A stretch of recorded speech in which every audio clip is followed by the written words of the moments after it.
Penuntun Saat Teduh Gereja Kristen Jakarta, Sabtu 6 Maret 2021 dengan tema Perintah Pengampunan. Firman Tuhan terambil dari 2 Korintus 2 ayat 5-11 berkata demikian.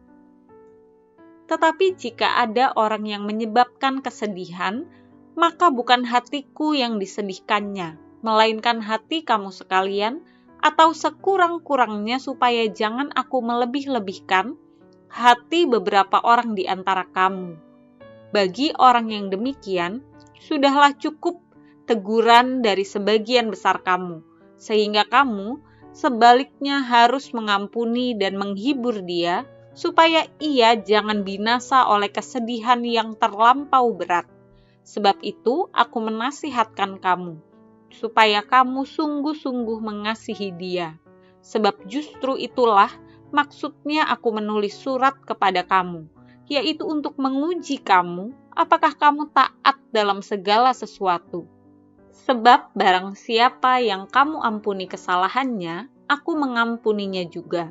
Sebab jika aku mengampuni, seandainya ada yang harus kuampuni, maka hal itu kuperbuat oleh karena kamu di hadapan Kristus, supaya iblis jangan beroleh keuntungan atas kita, sebab kita tahu apa maksudnya. Istilah pengampunan adalah sesuatu yang umum kita dengar. Dalam dunia ekonomi, pengampunan sering kali kita dengar. Beberapa tahun lalu pemerintah Indonesia mengeluarkan kebijakan yang disebut tax amnesty. Tax amnesty adalah pengampunan sekaligus penghapusan pajak yang seharusnya terutang. Tidak dikenai sanksi apapun dengan syarat melaporkan harta dan membayar tebusan.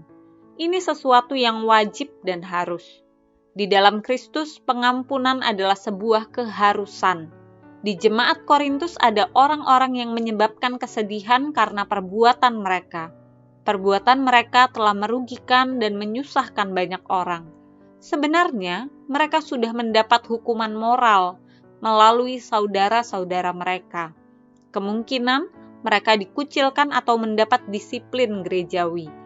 Namun kemudian Paulus berkata bahwa mereka wajib untuk mengampuni supaya mereka jangan binasa oleh kesedihan yang terlampau berat. Ini adalah perintah yang jelas. Orang-orang seperti ini perlu dikasihani dan harus diampuni. Ada banyak orang di sekitar kita pernah melakukan suatu perbuatan jahat yang merugikan kita atau banyak orang. Mereka sesungguhnya mungkin sudah mendapatkan hukuman moral dari gereja atau banyak orang. Sebagian dari mereka merasa terpukul, hidup dalam penyesalan dan tidak bisa bangkit. Perintah Tuhan sangat jelas, mengasihi dan mengampuni mereka. Mari kita melakukan dan menghidupi firman Tuhan ini, dalam komunitas maupun juga dalam keluarga kita.